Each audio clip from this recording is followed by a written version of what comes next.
Welcome back. Yes, Mr. Once again, welcome to our studios. You'll be monitoring the situation in Edo State. Can we say all is set for the voters to go and exercise their franchise?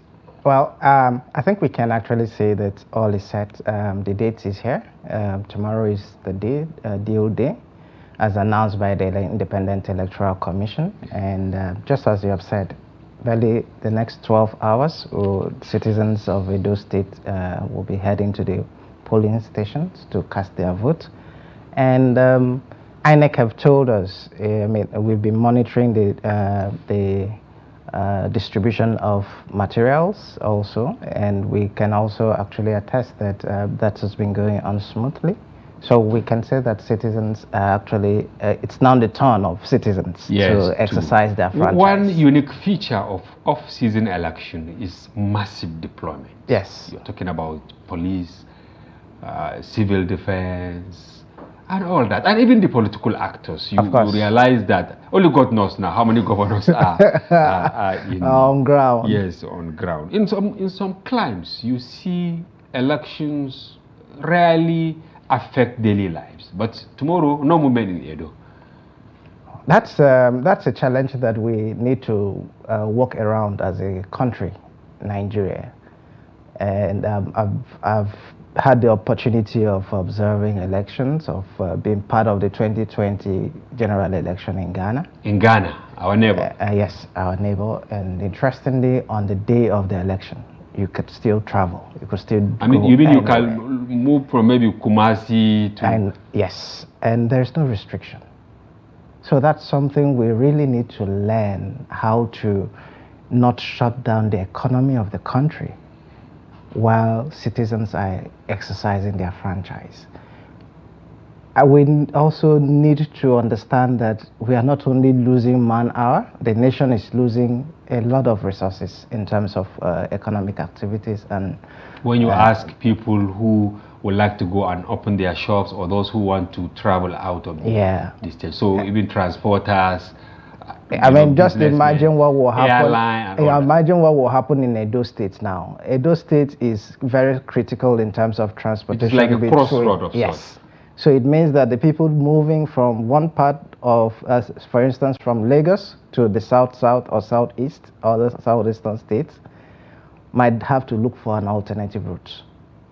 Or they wait for the next 10 or 12 hours. So it's something that actually as a country, we need to think through again and understand, redesign our electoral process to accommodate daily lives of citizens. What will happen to citizens that depend on that petty trading to exist?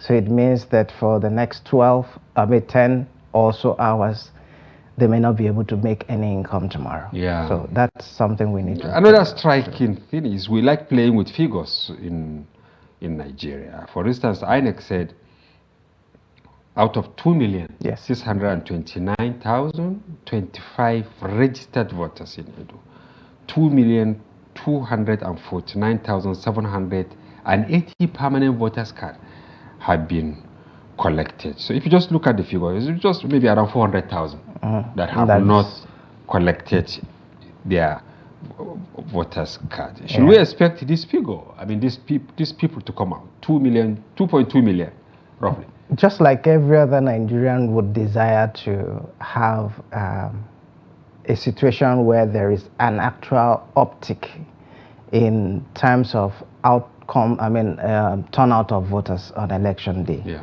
I am also very optimistic that tomorrow we'll see a different story in Edo State. 2020 Edo State election, only 25% of voters turned out. That is, you're talking about the national election? No, the governorship election of 2020. Oh, the one in 2020? Yes. Only 25%? About 25% turned out to vote. And that was even lower than the percentage that came out in 2016. So we hope that Edo State will will take a different trajectory from what we observe in Nigerian election that has continuously had a kind of dwindling spiral, yes, of voters turnout. What we have been saying this, but I think it would not be wrong to say it again. Yes. Why are people really, this apathy? Is it that they don't have confidence in the electoral process, or it is the candidates that they don't have confidence in? Because these are two different things, right? Yeah. Electoral processes, and then maybe the people that, those that have enormous power say, okay, this is going to be the candidate. Shortly before the, like 2 weeks ago or so, the CGID, Center for Journalism, Innovation and Development, released a survey where we surveyed over 2,000 citizens in Edo and Ondo State. You did an opinion poll of sorts. Yes, we actually administered questionnaires using social media and also getting people on the ground to go to the field and talking to actual people, from rural communities to semi-rural to the urban cities. So we had a very widespread of respondents. And the demography also highly represented? Yes. And 64% of those respondents do not actually have faith that INEC will conduct a free and credible election. They feel INEC will conduct? Will not. Will not? 60-something percent? 64%.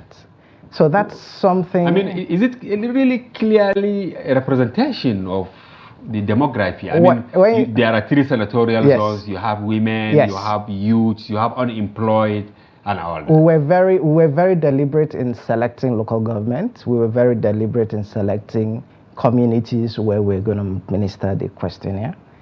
And unfortunately, 64% of... But to be fair to INEC, you have a follow-up question to say why they think INEC will not be fair? Is it that they think they will not deploy the machine?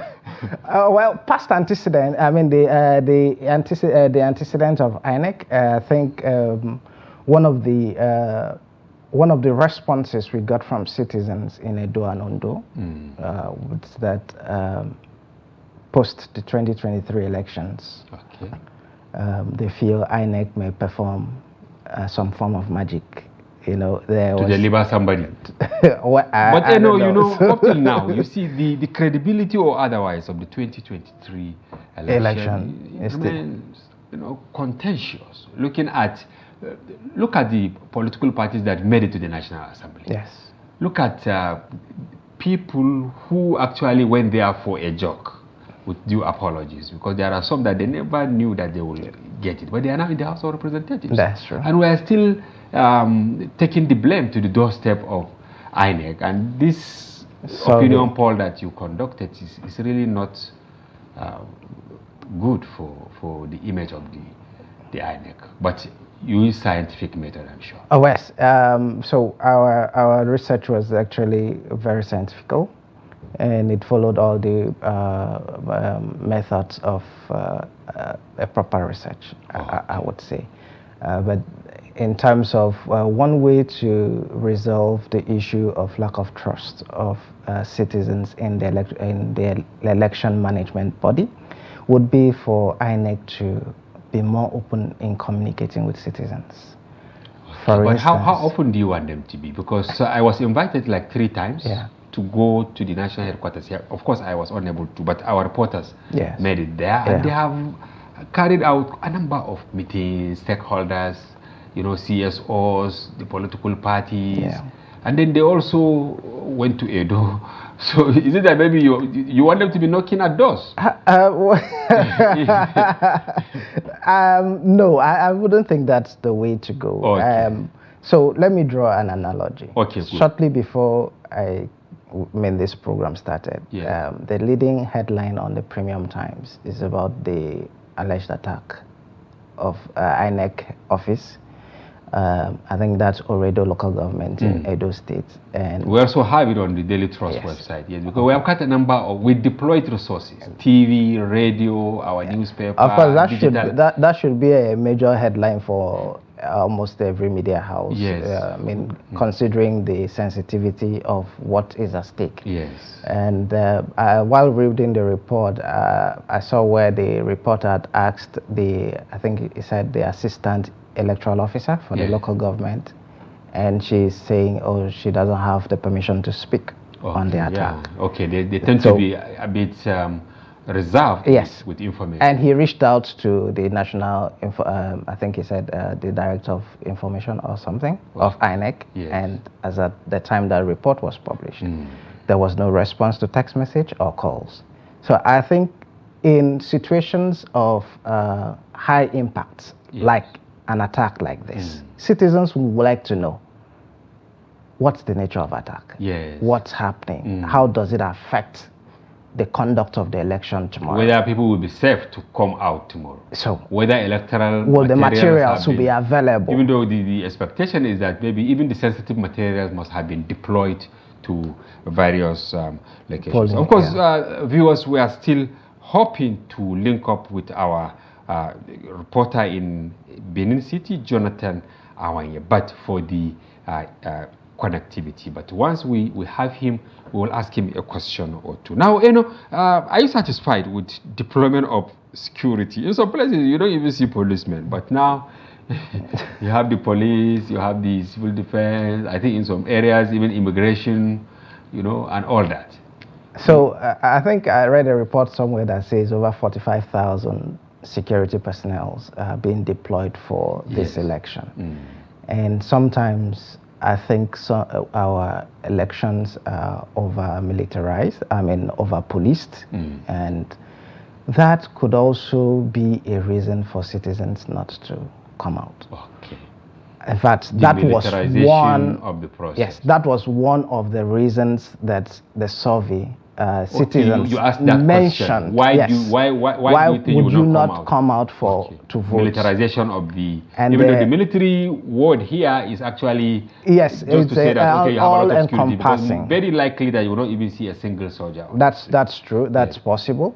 But so the safety, let's use that word again, the militarization of the entire process was one of the reasons that the respondents gave for not being able to, for them not being able to exercise their franchise. Other reasons apart from trust of the trust in the entire electoral process was one, and then they also mentioned that what will also determine would be the level of trust that they have in the candidates. So maybe they feel that some of the candidates were imposed on them. That's the feeling that they have also given. In fact, interestingly, 61% of the respondents actually said they don't trust political parties in Nigeria.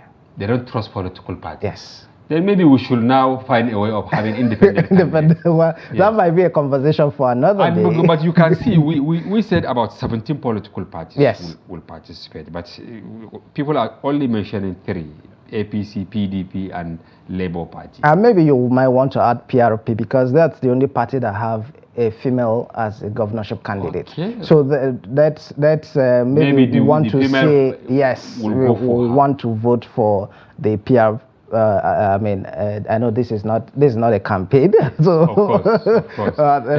Citizens might decide to vote for a woman in this time, but that's the only party that has a woman as its representative. Now, what are your expectations tomorrow by candidates and their supporters? Of course, campaigns must have closed. Yes.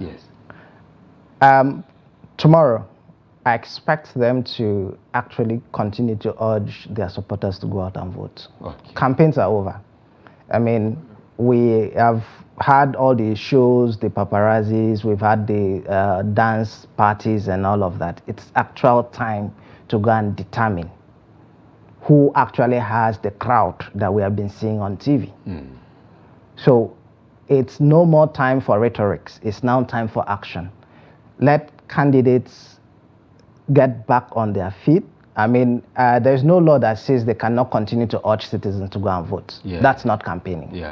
So if they continue to urge citizens to go out and vote, that's one key thing that they can do, implement within the next 24 hours. Yeah.